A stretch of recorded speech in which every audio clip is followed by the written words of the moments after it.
two teams that we felt like we absolutely had to mention because, in a way, they started off incredibly unexpectedly. And those two teams are the Dallas Mavericks and the Minnesota Timberwolves. The Mavericks currently possess an 8-3 record. They're sitting within the top 3 of the Western Conference, I do believe, right behind the Denver Nuggets and the other team, the Minnesota Timberwolves. These two teams have been incredibly intriguing to start this season, and I think for completely different reasons, for complete opposite sides of the ball so far to this point. Yep.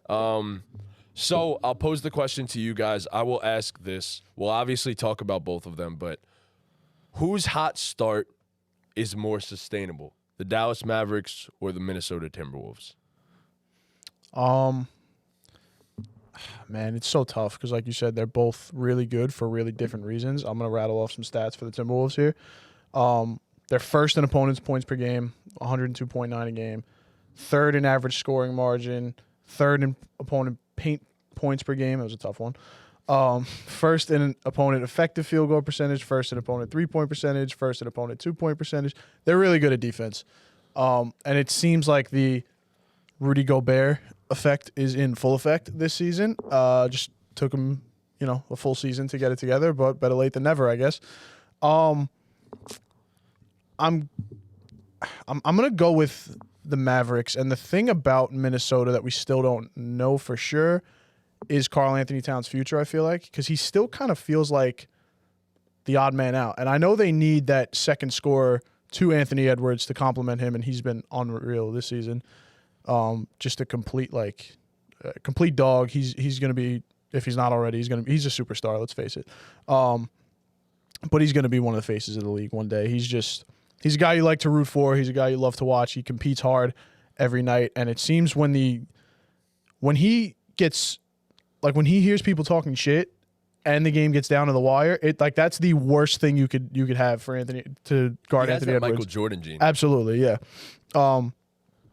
But yeah, I don't know if do they ship Cat for some other offensive assets? Do they try and get like an upgraded version of Karl Anthony Towns offensively? Because it felt like, before the season we were talking about the Timberwolves like they may have to tear it all down at some point during the season, and now it doesn't look that way at all. So, what do they do with Karl Anthony Towns? I don't know. And on the Dallas side of things, I know you two have bigger agendas on these teams, so you'll go into more depth than I will. But Dallas's depth has just been really good. I feel like I see Derek Jones Jr. out there giving him quality minutes. Tim Hardaway has been he's been Tim Hardaway. His numbers don't jump off at you, but he's had good games. Grant Williams was off to a hot start scoring the ball. He hasn't been as of recently, as far as I know. And Derek Lively has made an immediate impact on this team. So Dallas has Sleeper rookie of the year. Yeah, for sure. Dallas has Luka Doncic, so I'm going to trust that guy to get them far. It's tough though. Minnesota is really proving a lot of people wrong. So, yeah.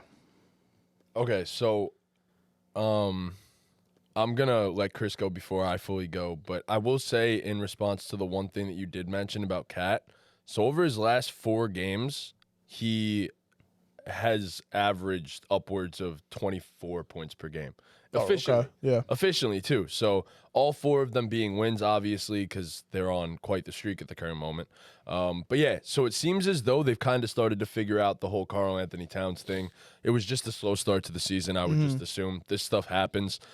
He's the second scoring option on this team, and now that he's kicking it into full gear, clearly, I'd like to think that this stuff is pretty sustainable, but I'll go more in depth after I let Chris have the floor on his boys. So, it's the Dallas Mavericks. That's the answer to this question. That's what I believed in before the season started. Listen, I'll start with the Timberwolves. They've been great, and they've done some things that are very moving, especially on the defensive side of the ball. They've been great, despite having what I thought was an issue in Karl Anthony Towns. Like you said, the past few games, he's really buckled down. I think over his last 4, he's averaging like 25. He's been better, but when we're talking about these teams and who we believe in more long-term, I still think there's an issue with the Timberwolves. I think there's a Karl Anthony Towns issue. I think come playoff time, teams will be able to pick on him in the pick and roll, and I don't know if Rudy Gobert will be able to make up for that when teams are pulling him away from the basket. That'd be the obvious strategy against them. Offensively, they're middle of the pack. You know, they're 17th in points per game scored. They're just middle of the pack. Obviously, Anthony Edwards has been great. You know, he's averaging 27.5 points per game, 6 rebounds, and 5 assists. Like, he's been phenomenal. But I question this team's strength come playoff time, because right now their strength is defense, and I feel like there's a world where their defense can, I don't want to say get exposed, but can get exposed come playoff time. When I look at the Mavericks, they've been great so far this year for exactly why we thought they'd be great. We thought they'd be one of the best offenses in the league. We thought they'd, you know, improve their shooting with guys like Grant Williams, and they've done exactly that. And I mean, it all starts with Luka Doncic, obviously. I mean, Luka's having a career year. He's averaging 31 points, you know. He's averaging 7 rebounds, 8 assists, and he's shooting 42% from the three-point line. 43% if we're being generous and rounding up. And we know Luka, he's a high-volume three-point shooter too. So he's shooting 10 attempts, and he's shooting 40%. Every 10 threes Luka takes, he makes 4 of them. Like, that's a pretty insane clip. And then you look at Kyrie Irving, who, you know, lately he's turned it up in the scoring department, only averaging 22 on the year, but he's averaging 7 assists. Yep. He's been great for them in terms of playmaking. And I mean, we talk about, you know, Grant Williams. He's shooting over 50% from 3. That'll regress down to the mean a little bit, I think. But I could rely on Grant Williams to be a 38% shooter, I'll say. 40. He's a knockdown corner guy. Right.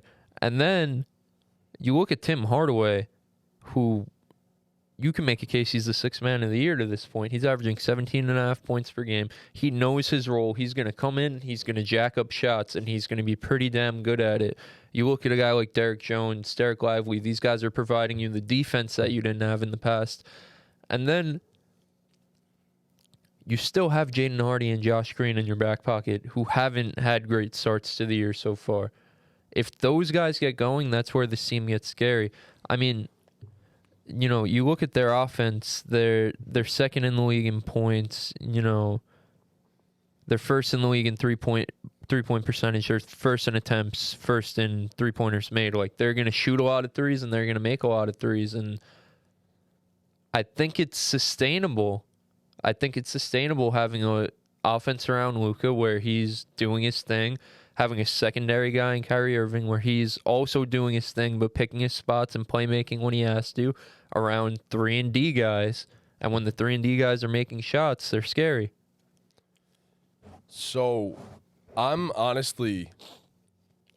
torn because I love the Minnesota Timberwolves, and I've been like the biggest Minnesota Timberwolves guy. I feel like out there, honestly, because nobody likes Not them. many of them out there. Nobody likes them. So like, I feel like I've been the biggest Minnesota Timberwolves guy. And I want to preface this by saying that I think both of these starts are sustainable. I think like they'll both be great regular season teams.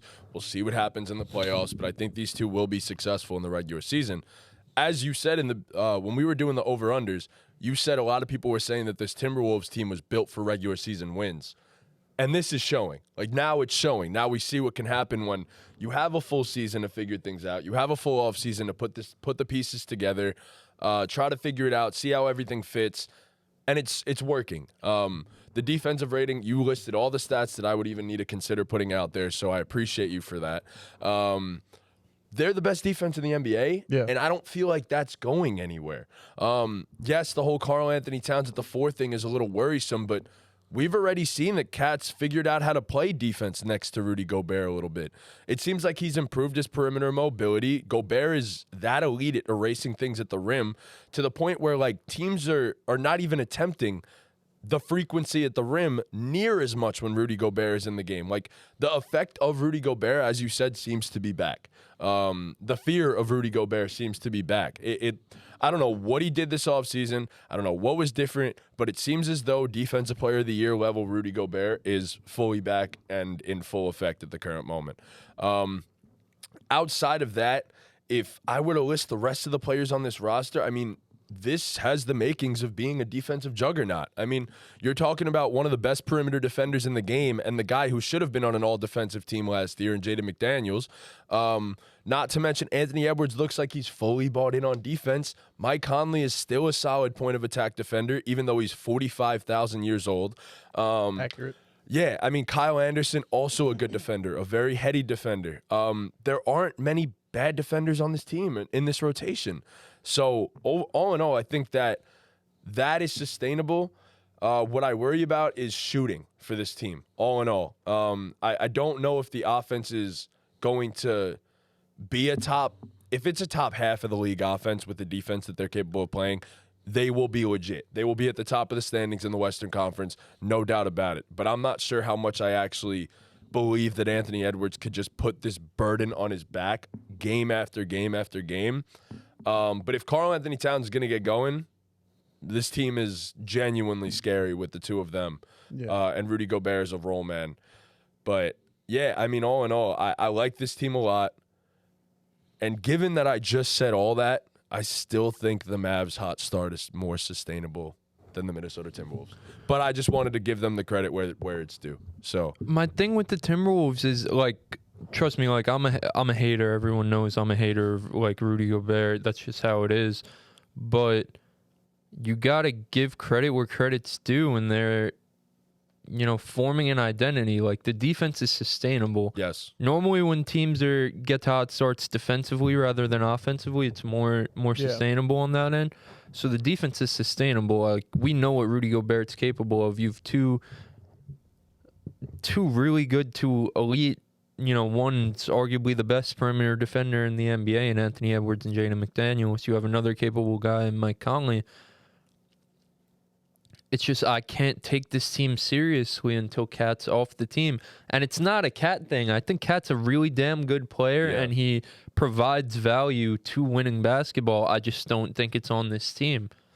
See, my issue with that is you take Cat off the team, right? And I feel like they now don't have that second guy. So you need like, who the is problem the with second guy? The problem with getting rid of Cat is they need a Cat level player on offense. Yeah.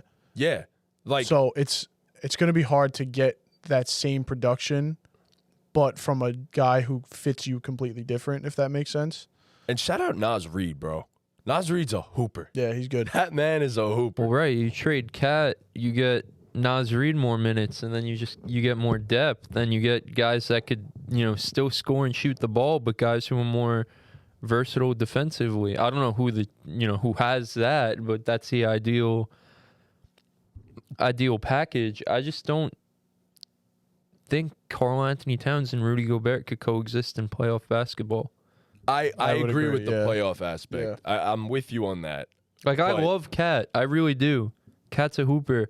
And even, I was watching the game last night versus the Warriors. There were times where it was like Cat was cooking. Cat had a great game, but down the stretch, likely as he should, he was looking to get the ball in Anthony Edwards' hands, which, obviously you do that, but they're, making him strictly a perimeter player, and I get it. He could shoot. He's, one of the best shooting big men of all time, but Cat has, an inside, he's still a big man, you know what I'm saying? And they're taking him out exclusively on the perimeter. There were times last night where he caught the ball on the three-point line, and it's like, bro, make a move, but also it's like, you're 7 feet. You shouldn't be out here in the first place. Yeah. You should be getting the ball in spots where you can make a move. But there's 6-7 seconds left on the shot clock. He's catching it on the 3-point line, and obviously they're not going to let him shoot. They're all up in that, and he's not even looking to make a move. It's just the ball above his head, looking to make a pass, and he's been better as a passer. Yes. I respect that, but you're Karl Anthony Towns. Make a move. It can't be all Ant-Man down the stretch. You know what I mean? No, he's I great agree. and he's capable of that workload, but like that's just not winning basketball. When I look at the Mavericks, it's like a lot of the same stuff, dude standing around while one guy makes a play, but at least the Mavericks have two guys that could do that. Yes. You know what I mean? Yes, The and Mavericks, I agree. The Mavericks, DJ makes a good point. The Mavericks do have defense issues, though. They do. They're near the bottom of the league in, I believe, like opponent points per game and 3-point shooting percentage. And, I mean, that stuff you can, we always say defense is an effort thing. So that stuff can be adjusted and can improve over the course of the season. But it is an issue, and it needs to be taken into consideration. I feel like they have the personnel obviously more so this year than they did Right, last of year course. to be at least an average defense. It's more asking the question of like, which team do I feel like has a better chance of the other side of the ball creeping up to like average levels or above average levels? And I feel like I trust the Mavs defense to get to that point with the personnel that they have than I do the Timberwolves offense to get to that point with the personnel that they have. Even though I'm, as I said, the biggest Timberwolves guy. And as I think this is sustainable. I think they'll be great in the regular season. I do just worry come postseason time, how does it work between Rudy Gobert and Karl Anthony Towns? But anyways, they've been great on the boards. Which was a big problem Which last you year, expect, too. which Yeah. was a big problem last year, exactly. They're locking down the paint as they should be with two big men. But Karl Anthony Towns is also he's been part of the problem in the regard of not getting the ball down low and stuff too. Like he hasn't finished his layups. He's actually been one of the worst like active finishers with like a certain number of attempts. I forgot what the exact stat was. But he's like towards the bottom of the league right now. In his last 4 games, he's wow, damn. Look at Cat. So inspirational. But yeah, I think they'll be fine. I think they should figure it out offensively. They have definitely tried to include Cat and Rudy Gobert in actions together, which I do like. They're making an effort, and I think they will figure it out all in all. If they do, this is a team that might be a little scary come late in the season, come playoff time too. If Karl Anthony Towns is potentially moving his feet on defense. Still a Rudy Gobert effect as far as I'm concerned in the playoffs. I don't know if it's Rudy, man. I don't know. I'm not saying Rudy's the problem, but like, I don't know. I just don't think those two next to each other because like Chris said, Cat's a center and they're playing him as if he's a 4. But I don't think see, like my fear is that like That's a problem. this Like is a that- crazy yeah. thing. Like I'm gonna put it like this. I think that I don't know if Cat can play center for a highly successful like championship level basketball team.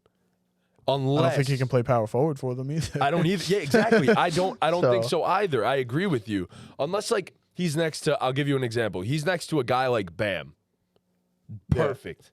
Perfect. Then I think like, okay, that's a duo that like is gonna be elite. Which is why like part of me thought that back in the day when Jared Vanderbilt was next to him, I thought that was a match made in heaven, Yeah. the two of them. But yeah, I mean, I don't know. This is tough. But it's working in the regular season right now. Cat seems to have hit his stride, and T-Wolves will ride this as far as they I can. just feel like the gripe with Rudy Gobert led defenses in the playoffs in the past was, he doesn't have good perimeter defense around him, and now he's getting dragged out of the paint and getting picked on. But like with Cat at the 4, I feel like that's a guy that you could clearly pick on. Yeah. Yeah, So Yeah. the same problems come up. Like it's just exactly. It's the Rudy Gobert effect. Yeah, I get it. It's tough. I do think Rudy, like, don't get me wrong. Like, Rudy has been great this year. He's probably the defensive player of the year right To now. this Like, point, he's yeah. anchoring the best defense in the NBA. But we've seen the blueprint on how to get past the Rudy Gobert-led defense in the past. Whether that was his fault or not, we've seen the blueprint. So I think the blueprint's kind of writing itself for how to beat the Timberwolves team. So that's what I was about to ask. What do we even think is a Karl Anthony Towns looking like trade? I don't know where the destinations would be. Trincali's been trying Well, to you push for the mentioned- Knicks. Yeah, I don't want Which that I don't anymore. want. I used to want, but I don't want that anymore. You mentioned Bam Adebayo, and it made me think maybe Memphis. Put him next to Triple J. I mean, their That- offense is terrible. Would be cool. That would be really cool. But in a similar regard, I mean, Jaren is more mobile than Rudy, but in a similar regard, both those dudes will struggle a little bit on the perimeter. Yeah.